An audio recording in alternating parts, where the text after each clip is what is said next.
오늘 우리에게 주신 하나님의 말씀 역대하 32장 24절에서부터 33절까지 말씀입니다. 말씀 봉독합니다. 그때 히스기야가 병들어 죽게 되었으므로 여호와께 기도하며 여호와께서 그에게 대답하시고 또 이적을 보이셨으나 히스기야가 마음이 교만하여 그 받은 은혜를 보답하지 아니하므로 진노가 그와 유다와 예루살렘에 내리게 되었더니 히스기야가 마음이 교만함을 뉘우치고 예루살렘 주민들도 그와 같이 하였으므로 여호와의 진노가 히스기야의 생전에는 그들에게 내리지 아니한지라. 히스기야가 부와 영광이 지극한지라. 이에 금과 보석과 향품과 방패와 온갖 보배로운 그릇들을 위하여 창고를 세우며 곡식과 새 포도주와 기름의 산물을 위하여 창고를 세우며 온갖 짐승의 외양간을 세우며 양떼에 우리를 갖추며 양떼와 많은 소떼를 위하여 성읍을 세웠으니 이는 하나님이 그에게 재산을 심히 많이 주셨음이며 이 히스기야가 또 기온의 윗샘물을 막아 그 아래로부터 다윗성 서쪽으로 곧게 들어가 끓여들었으니 히스기야가 그의 모든 일에 형통하였더라. 그러나 바벨론 방백들이 히스기야에게 사신을 보내어 그 땅에서 나타난 이적을 물을 때 하나님이 히스기야를 떠나시고 그의 심중에 있는 것을 다 알고자 하사 시험하셨더라. 히스기야가 남은 행적과 그의 모든 선한 일은 아모스의 아들 선지자가 이사야의 묵시책과 유다와 이스라엘 열왕기에 기록되니라. 히스기야가 그의 조상들과 함께 누움에 온 유다와 예루살렘 주민이 그를 다윗 자손의 묘실 중 높은 곳에 장사하여 그의 죽음에 그에게 경의를 표하였더라. 그의 아들 므낫세가 대신하여 왕이 되니라. 아멘. 오늘도 주신 본문을 통해서 하나님 뜻을 깨닫는 귀한 은혜 시간 되시기를 바랍니다. 24절 말씀입니다. 그때 히스기야가 병들어 죽게 되었으므로 여호와께 기도하며 여호와께서 그에게 대답하시고 또 이적을 보이셨으나 오늘 본문은 그때라는 단어로 시작하고 있습니다. 이 말은 앞에 본문에 사건이 일어난 때를 이야기하는 것이죠. 무슨 일이 앞에 있었습니까? 히스기야가 왕이 되어서 개혁을 한 뒤에 아시리아의 사네립 왕이 유다를 공격합니다. 그래서 히스기야는 이사야와 함께 하나님께 부르짖으면서 부르짖고 기도하는데 하나님께서는 이 히스기야의 기도를 들으셔서 아시리아의 군대 지휘관들을 물리쳐 주시고 나중에는 사네립 왕도 하나님께서 죽이셨습니다. 이 사건 이후에 사람들은 히스기야를 존경하기 시작하죠. 하나님의 도우심으로 아수르를 물리치고 사람들에게 존경받았던 이 그때에 그때가 이때입니다. 그때에 히스기야에게 어떤 일이 일어납니까? 오늘 24절에 보니까 히스기야가 병들어 죽게 되었다라고 기록하고 있습니다. 개혁을 성공하고 잘 나갈 때잖아요. 계속해서 하나님의 복만 받고 좋은 일만 있을 것 같은 히스기야에게 병이 옵니다. 그것도 죽을 병이 옵니다. 관련해서 이 왕하 20장 1절에 보니까 히스기야가 심한 병에 걸려서 죽게 되니까 이사야가 하나님의 음성을 듣고 찾아와서 이야기합니다. 히스기야야, 하나님께서 너는 이제 곧 죽을 거라고 말씀하셨다. 그러니 네 집안을 정리하라. 너는 회복하지 못할 것이다. 라고 이야기하자 히스기야가 그 얘기를 듣고 눈물을 흘리고 하나님께 기도를 드립니다. 하나님께서는 그 기도를 들으십니다. 그리고 히스기야의 목숨을 15년 더 연장시켜 주겠다고 약속을 하시죠. 이게 24절에 있는 그 내용이고요. 그런데 25절에 보니까 히스기야의 마음이 교만하였다라고 말하고 있습니다. 이 히스기야를 교만하게 하였던 사건은 무엇이냐? 역시 열왕기에 보니까요. 하나님의 은혜로 생명이 연장된 히스기야에게 손님이 찾아옵니다. 어떤 손님이냐? 바벨론의 왕이 보낸 사신이었죠. 이 바벨론 왕이 히스기야가 병에 걸렸다가 나았다라는 소식을 듣고 축하의 편지와 함께 선물을 보내온 것입니다. 그리고 이들은 어떤 목적이 있으냐? 히스기야와 앞으로 좋은 관계를 맺기 위한 동맹의 그 제안을 하기 위해서도 온 목적이 있습니다. 이에 히스기야는 자신의 창고에 있는 모든 보물을 보여주면서 이들을 환영하는 모습을 보이죠. 바벨론은 우상을 섬기는 나라입니다. 그런데 이런 나라와 동맹을 한다는 것은 하나님이 좋아하지 않는 그런 모습이죠. 히스기야는 원래 죽었어야 할 목숨인데 하나님이 자신에게 생명을 연장시켜 주신 그 은혜도 모르고 하나님께서 싫어하시는 행동을 하는 그러한 교만을 저지르고 있는 모습입니다. 그래서 이 모습이 25절에서 히스기야가 마음이 교만하여 그 받은 은혜를 보답하지 아니한다라고 말씀하고 있는 것입니다. 그리고 이것으로 인해서 하나님의 진노가 히스기야와 유다와 또 예루살렘에게 내리게 되었다라고 하는데, 여기서 하나님의 진노가 무엇입니까?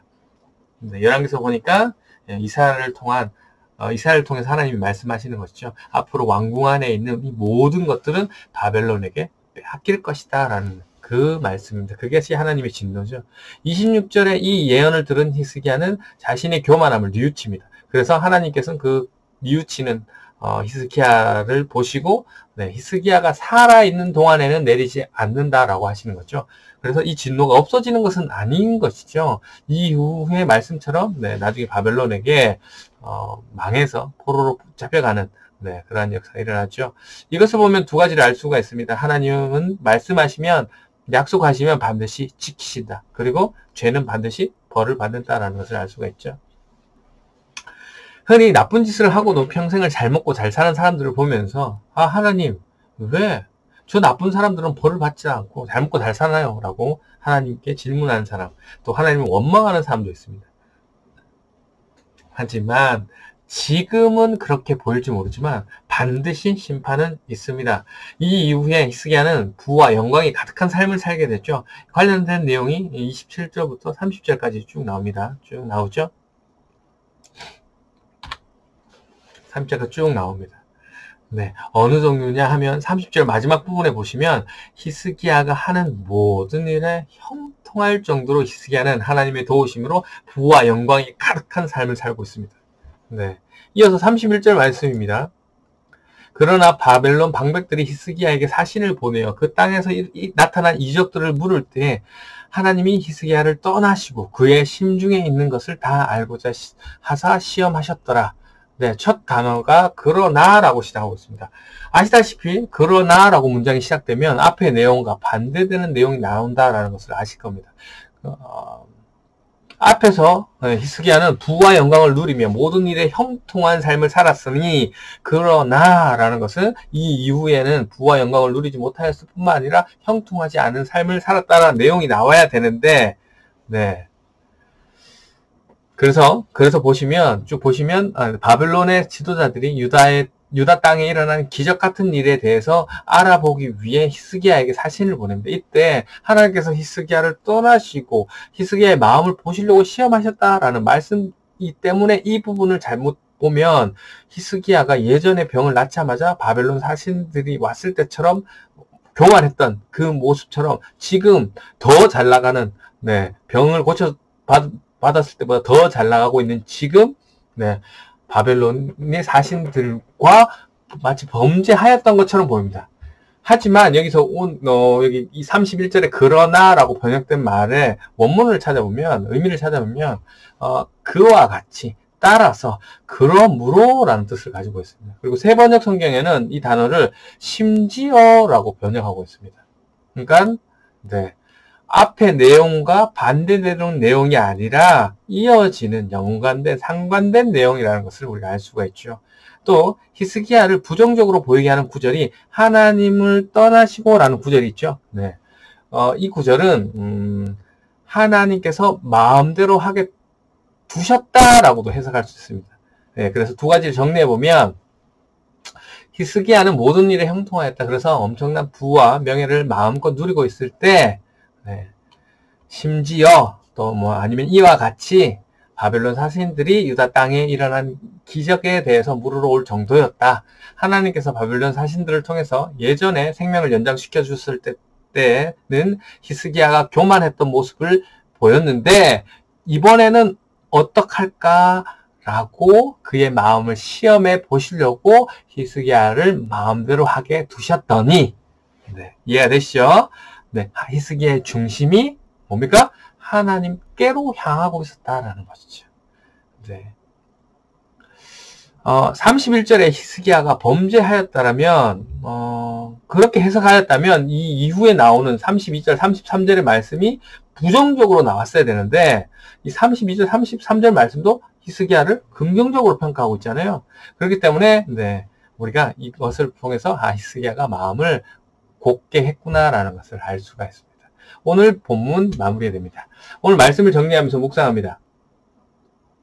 병에 걸렸다가 나은 히스기야는 하나님의 은혜를 깨닫지 못하고 자신에게 축하 인사를 하러 온 우상을 섬기는 바벨론과 친목하며 동맹하려는 그런 교만한 행동을 하게 됩니다. 이에 하나님께서는 앞으로 바벨론에 의해서 이 나라에 있는 모든 것들이 빼앗게 될 것임을 선포하셨죠.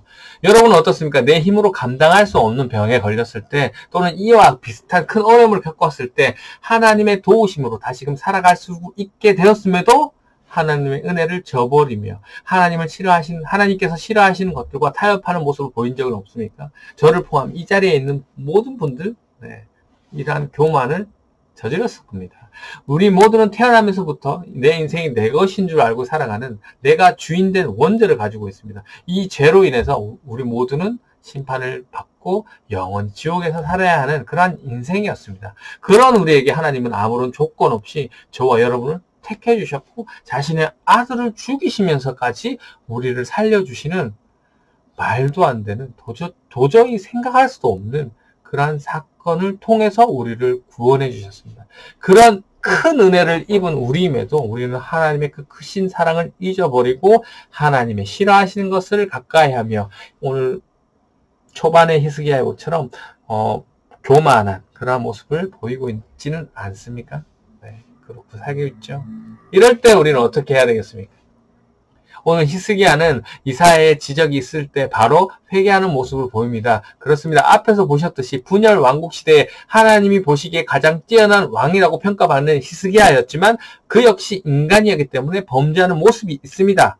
그러나 자신의 죄를 듣고 깨달은 후에는 바로 회개하는 모습을 보입니다. 오늘 이 예배 자리에 오시는 저와 여러분은 매일 하나님의 말씀을 사실 듣습니다. 이 말은 일주일에 한 번 예배를 참석하시는 분들보다는 죄를 깨달을 수 있는 기회가 많다라는 것이죠. 물론 기회가 많다고 해서 회개를 많이 한다는 것이 아니지만 그래도 기회가 많을수록 확률은 높다는 것이니까요. 우리가 회개할 죄를 깨달을 수 있는 기회가 많다라는 것은 회개할 기회가 많다라는 것이고 회개할 기회가 많다라는 것은 남들보다 자신을 바라볼 성찰할 수 있는 그러한 기회가 많다라는 것이죠. 그렇기 때문에 남들보다 자신을 보는 눈이 높다라는 것은 예수님을 닮아가는 그러한 성화의 과정이 적어도 주일에 한 번 말씀을 듣는 사람들보다는 접하는 분들보다는 낫다라는 것이죠. 사실 이것은 참으로 귀한 일이고 감사한 일입니다. 여러분께서 예배 자리를 사모하고 원하는 것을 요구하는 시간이 아닌 단지 이 예배 시간을 그냥 내가 원하는 것을 요구하는 시간이 아닌 하나님을 닮아가는 시간, 나 자신을 성찰하고 그렇게 되돌아보는 그러한 시간 되기를 축원합니다. 죄를 회개한 이 히스기야는 모든 일에 형통하게 됩니다. 하나님께서 하신 것이죠. 어느 것 하나 모자랄 것이 없는, 차고 넘쳐서 너무 잘 나가는 히스기야입니다. 그런데 그런 히스기야에게 하나님께서는 시험을 하고 계시죠. 그렇습니다. 우리가 각자의 자리에서 하나님의 도우심으로 모든 일에 감사하면서 부족함 없이 잘 나가고 있는 상황일지라도 하나님의 시험이 있을 수 있다는 것을 잊으면 안 되겠습니다. 그래서 죄를 지을 수 있는 상황에 딱 왔을 때 성숙된 그리스도인들은 어떡합니까? 이거 하나님이 주시는 시험이구나. 하나님, 저 이 정도로 넘어지지 않습니다. 라고 깨닫고 하나님 도와주세요. 라고 잘 넘어가죠. 오늘 히스기야를 통해서 우리의 죄를 깨닫게 하셨습니다. 그리고 우리의 삶의 순간순간이 순간순간 하나님께서 우리가 죄를 짓나 안 짓나 하나님을 시험하고 계시죠. 이러한 상황이 왔을 때 우리는 더욱더 하나님을 의지하고 하나님을 믿으면서 하나님을 배신하지 않는 하나님의 시험에 넘어가지 않는 그런 히스기야의 모습이 우리의 모습이 되어서 오늘도 내 인생에서 한 번도 살아보지 않는 이 하루를 승리하며 더욱더 예수님을 닮아가는 성숙한 그리스도인이 되시기를 주님의 이름으로 축원합니다.